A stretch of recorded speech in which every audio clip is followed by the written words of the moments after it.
సిద్దిపేట జిల్లా నంగునూరు మండలం నర్మెట్టాలో నూతనంగా నిర్మించిన ఆయిల్ ఫామ్ ఫ్యాక్టరీని నెల 22వ తేదీన రాష్ట్ర ముఖ్యమంత్రి రేవంత్ రెడ్డి ప్రారంభిస్తారని మంత్రి పొన్నం ప్రభాకర్ తెలిపారు.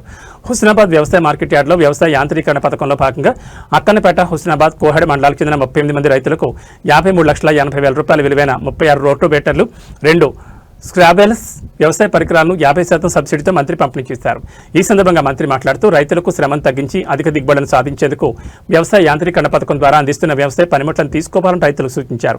ఈ నెల 22వ తేదీన నంగునూరు మండలం నర్మెట్లో నూతనంగా నిర్మించిన ఆయిల్ ఫామ్ ఫ్యాక్టరీని రాష్ట్ర ముఖ్యమంత్రి ప్రారంభిస్తారని, ఈ సందర్భంగా 3 రోజుల పాటు రైతు మేళా నిర్వహించి వ్యవసాయ పనిముట్లను ప్రదర్శించడం జరుగుతున్నారు. రైతులు అధిక సంఖ్యలో పాల్గొనాలని సూచించారు. వ్యవసాయంలో క్షేత్రస్థాయిలో అధికంగా ఉపయోగపడే చిన్న చిన్న పరికరాలను గతంలో రైతులకు అందించలేదని ఇప్పుడు అందిస్తున్నామని అన్నారు. రైతులందరికీ హుస్నాబాద్ డివిజన్ రైతులందరికీ కూడా పొన్నం ప్రభాకర్ గారికి గారులకు అదేవిధంగా కోయడ మండల ఏఎంసీ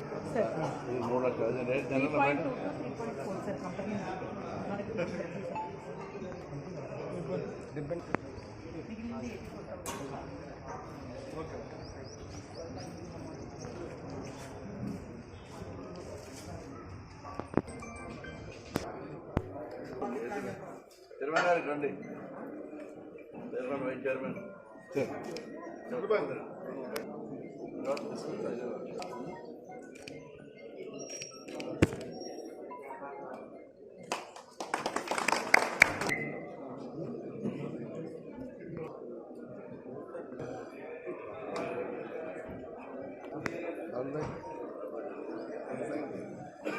మరియు ఆత్మ కమిటీ చైర్మన్ అందరూ కూడా వేదికపై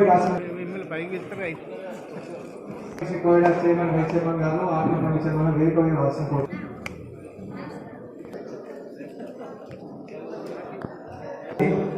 శాల్వాతో సన్మానించాల్సిన కోరుతుంది.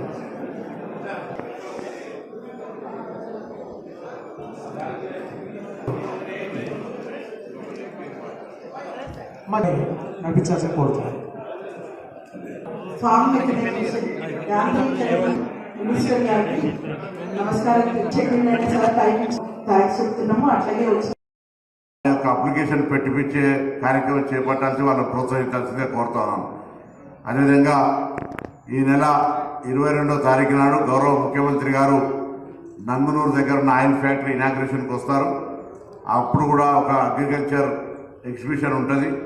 3 రోజుల పాటు ప్లాన్ చేస్తున్నాం. మధ్య 2-3 రోజుల వ్యవసాయ శాఖ మంత్రి గారు నేను కూడా వచ్చి ఆ యొక్క ఏర్పాట్లను చూసేది ఉంటుంది.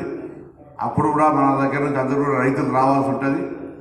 వ్యవసాయ సంబంధించినటువంటి ఈ ప్రాంతంలో ఆయిల్ ఫామ్ పంటలను పెంచే కార్యక్రమం భాగంగా, ఎందుకంటే ఫ్యాక్టరీ మన దగ్గర ఉంది కాబట్టి మరి ఆయిల్ ఫామ్ సంబంధించినటువంటి ఫ్యాక్టరీ పూర్తి స్థాయిలో పనిచేసే విధంగా సిద్ధమైంది. దాన్ని 22 తారీఖు నాడు గౌరవ ముఖ్యమంత్రి గారి చేతుల మీదుగా ప్రారంభించుకునేది ఉంటుంది. కాబట్టి ఆ విషయం లోపల కూడా మన ఈ ప్రాంతంలో ఈ రోటోవేటర్లు కానీ ఇతరత్ర ఏ యాంత్రీకరణ విషయంలోనైనా కూడా ప్రభుత్వం భవిష్యత్తులో ఇంకా, అంటే గతంలో ఒక ట్రాక్టర్లకు మాత్రమే పరిమితమైపోయి చిన్న చిన్న పనిముట్లు క్షేత్రస్థాయిలో అవసరం ఉన్నాయి, కొద్దిగా ఎక్కువ ఇవ్వలేదు. ఇప్పుడు ఒక ప్రణాళిక సిద్ధం చేసి క్షేత్రస్థాయిలో రైతులకు చాలా చిన్న చిన్న అవసరాలకు ఉపయోగపడేటువంటి